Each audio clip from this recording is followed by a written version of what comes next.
एक लड़का 3 साल से प्रतियोगिता परीक्षा की तैयारी कर रहा था। वह दिन में 10-10 घंटे पढ़ाई करता, लेकिन फिर भी कोई उसका एग्ज़ाम पास नहीं होता था।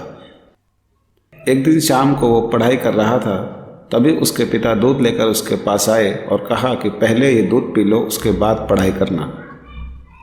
उस लड़के ने कहा, पिताजी मैं दूध नहीं पीऊँगा और धीरे धीरे मेरा मन अब पढ़ाई से भी ऊबता जा रहा है।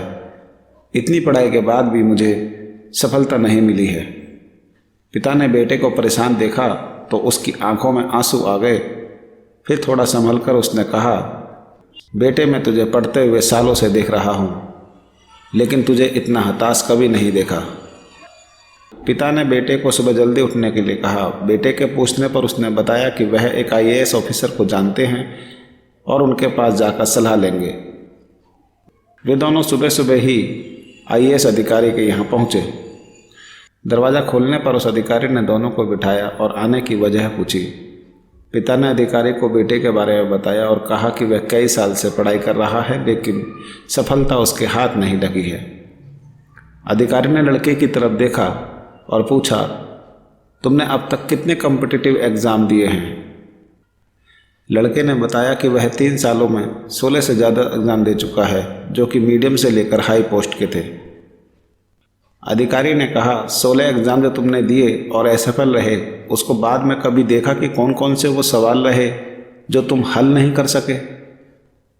लड़के ने कहा कि सर मैंने वो तो कभी नहीं देखा। रिजल्ट देखने के बाद मैं अगले एग्ज़ाम की तैयारी में लग जाता था। अधिकारी ने कहा कि पहली गलती तुम्हारी यही थी कि तुमने जो सवाल हल कर दिए सिर्फ उनमें संतुष्ट रहे। साइकिल की चेन अगर निकल जाए तो तुम कितना भी पैडल चला लो, साइकिल नहीं चलेगी। उसे आगे चलाने के लिए जितनी बार चेन निकलेगी तुम्हें उतनी ही बार उसे फिर से लगाना होगा।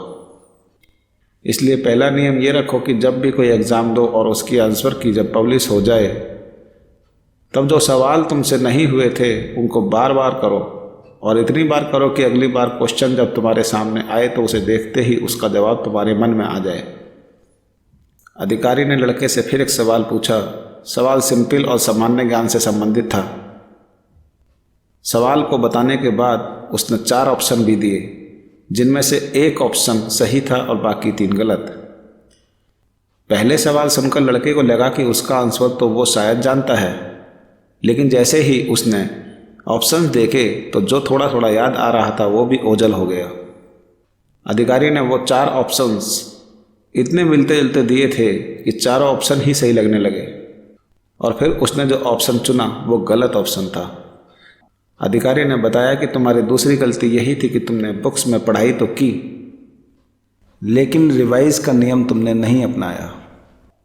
अधिकारी ने इंटरनेट पर एक सवाल दिखाकर उसका आंसर दिखाते हुए कहा कि क्या तुम इस क्वेश्चन आंसर को आज पढ़कर मुझे 3 महीने बाद इसी सवाल का आंसर बता सकते हो? नहीं बता पाओगे, क्योंकि जब तक तुम इसको रिवीजन में नहीं रखोगे ये यादों से ओझल हो जाएगा।